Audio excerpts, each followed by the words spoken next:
తీసివేయటము, సమాన సమూహాలను కలపడము, సమంగా పంచుకోవటం అనేది మనం ఆటపాటలతోటి నేర్చుకున్నాం. ఈ స్ట్రాలతోనే మనం అన్ని 4 ఆపరేషన్స్ ని సింపుల్ గా నేర్చుకుంటాం. భరత్ దగ్గర ఎన్ని స్ట్రాలు ఉన్నాయి? 3 ఉన్నాయి అన్నమాట. నెక్స్ట్ స్వామి దగ్గర ఎన్ని స్ట్రాలు ఉన్నాయి? 5 స్ట్రాలు ఉన్నాయి. ఓకేనా? పోయి కలిపి మొత్తం కలిపేసేయమ్మా. ఏం చేశారు? ఇద్దరి దగ్గర ఉన్న స్ట్రాలని కలిపారు. కలపటాన్ని గణిత భాషలో ఏమంటాం? కలిపి మొత్తం చెప్పడాన్ని ఏమంటాం? సంకలనం. సంకలనము లేదా కూడికకి గుర్తు ఏంటి? ఎస్ అంటే కలిపి మొత్తం చెప్పాలి. గౌతమ్ దగ్గర ఉన్న మొత్తం స్ట్రాలు 8 స్ట్రాస్ ఉన్నాయి. 8 ఉన్నాయి.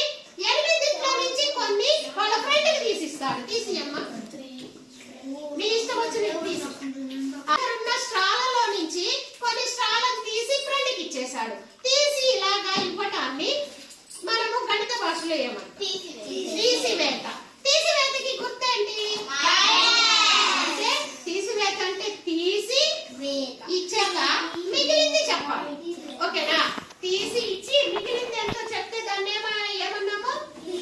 గణిత భాషలో తీసివేత లేదా వ్యవకలనం, ఇంగ్లీష్ లో సబ్ట్రాక్షన్. అంటే గుర్తేంటిది? మైనస్. ఓకేనా? అలాగే ఇప్పుడు చూడండి, ఎన్ని స్ట్రాలు ఉన్నాయి? 3. ఇక్కడ ఎన్ని స్ట్రాలు ఇచ్చాను? ఇక్కడ ఎన్ని స్ట్రాలు ఇచ్చాను? 3. దగ్గర ఎన్ని స్ట్రాలు ఉన్నాయి? 3 స్ట్రాలు ఉన్నాయి. అను ఏం చేసింది ఇప్పుడు? సమాన సమూహాలుగా ఉన్న స్ట్రాలని కలిపేసింది. కలిపి మొత్తం ఎన్ని? అను లెక్క పెట్టి చెప్పమ్మా. మొత్తం 15 ఉన్నాయి అంట. ఎన్ని ఉన్నాయి? 15 ఉన్నాయి.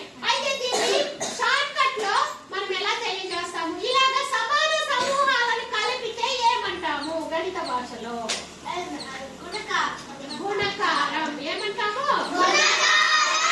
సమాన సమూహాలను కలుపుకుంటా. దీన్ని షార్ట్ కట్ లో ఎంతమంది ఉన్నారు ఇక్కడ? మొత్తం 5 ఉన్నారు. 5లో ఒక్కొక్కరి దగ్గర ఉన్నాయి. మొత్తము కలిపి చెప్పటము. దాన్ని సింపుల్ గా ఎలా చేస్తామంటే 5 3 5 3 15 3 5 ఎట్లయినా ఒకటే.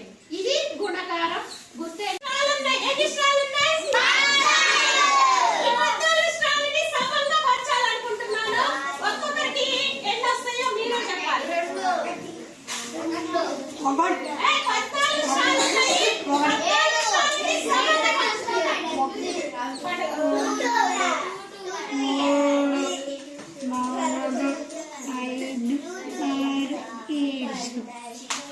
పంచాను, సమంగా పంచాను. అయితే సమంగా పంచాక ఒక్కొక్కరికి ఎన్ని స్ట్రాలు? 2 స్ట్రాలు. ఈ విధంగా సమంగా పంచుకొని ఒక్కొక్కరికి ఎన్ని వచ్చినాయో చెప్పటాన్ని గణిత భాషలో ఏమంటాం? భాగహారం అంటాం. భాగహారానికి గుర్తేంటి? అంటే భాగహారం అంటే సమంగా పంచుకొని ఒక్కొక్కరికి ఎంత వచ్చిందో చెప్పడాన్ని మనం ఏమంటాము? భాగహారం. మనం సింపుల్ గా నేర్చుకున్నాం. ఓకేనా? Thank you. Very good class.